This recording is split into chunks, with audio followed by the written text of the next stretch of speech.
The Galactic Chronicles, a tale of interstellar conflict and survival. Chapter 1: The Beginning of the End. In the year 2150, humanity had long since explored the vast depths of space, and had colonized numerous planets, both within and outside of our solar system. The United Earth Government, or the UEG, had become the primary power in the galaxy, overseeing billions of citizens across hundreds of worlds. But as the saying goes, with great power comes great responsibility, and the UEG was about to be tested like never before. It all started with a series of mysterious attacks on UEG outposts and military installations on the fringes of known space. The assailants were unknown, their technology far superior to anything humanity had ever seen. Attempts at communication were met with silence, and soon it became clear that these were not mere raids, but a premeditated attack, aimed at weakening humanity's hold on the galaxy. As the attacks continued to escalate, the UEG scrambled to form a coalition of allies, both human and non-human, to mount a counter-offensive. But even with the combined might of dozens of worlds and their armies, it quickly became clear that they were outmatched. The enemy, now identified as the Zoroath, continued to push deeper into human-occupied space, destroying everything in their path. The UEG was forced to make a desperate decision. With the enemy already at their doorstep, they mobilized every able-bodied human in a last-ditch attempt to defend Earth. It was a humiliating defeat, with the Zoroath breaking through Earth's defenses in a matter of days. For the first time in centuries, humanity found itself no longer in control of its own destiny. Chapter 2: Survival. Those who survived the Zoroath invasion were forced to flee Earth, with many settling on various colonies across the galaxy. Each colony faced its own set of challenges, from scarce resources to hostile native species. But what united all of humanity was the shared trauma of that fateful attack, and the knowledge that there was no going back. The UEG, now in exile, struggled to maintain order and morale amongst the scattered remnants of humanity.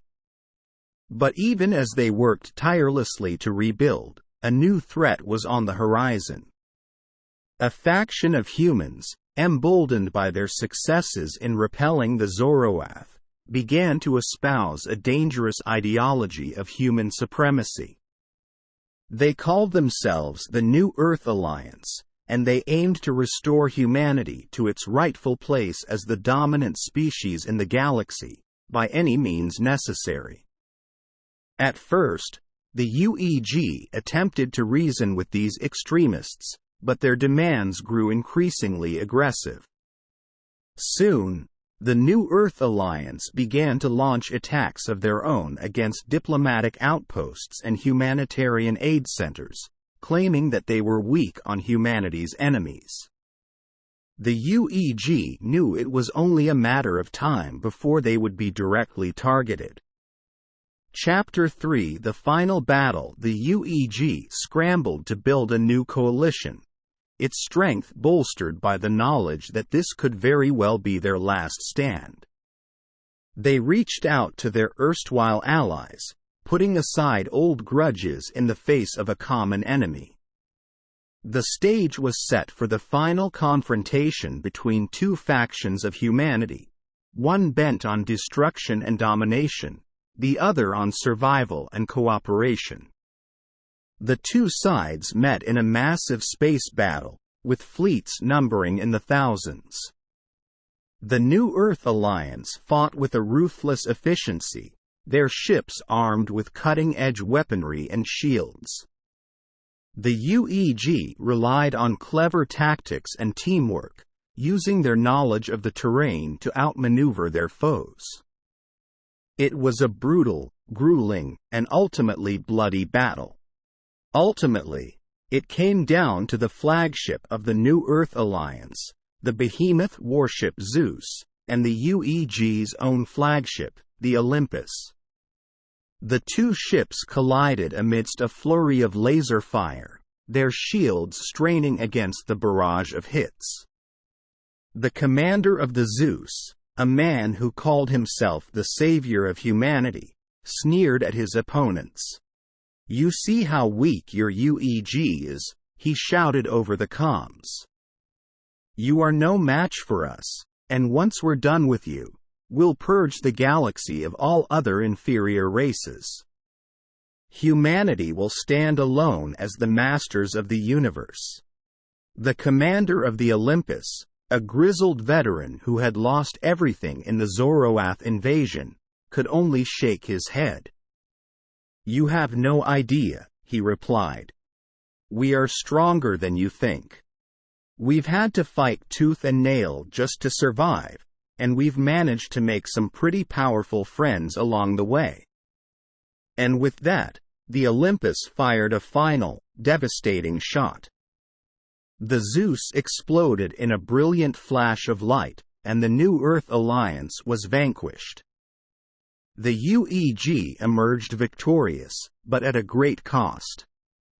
Chapter 4, Rebuilding the Galaxy, was forever changed by the conflict between the UEG and the New Earth Alliance. Gone were the days of isolationism and human supremacy. Instead, humanity was forced to cooperate with other species, to rely on communal strength instead of individual might. The UEG, now rebuilt and resurgent, emerged as the undisputed leader of this new era.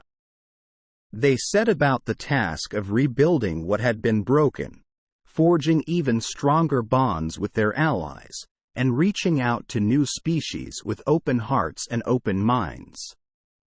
It was a difficult journey, with many setbacks and obstacles along the way. But humanity emerged from this conflict stronger, more resilient, more compassionate. And as they looked up at the stars, they knew that whatever challenges lay ahead, they would face them together.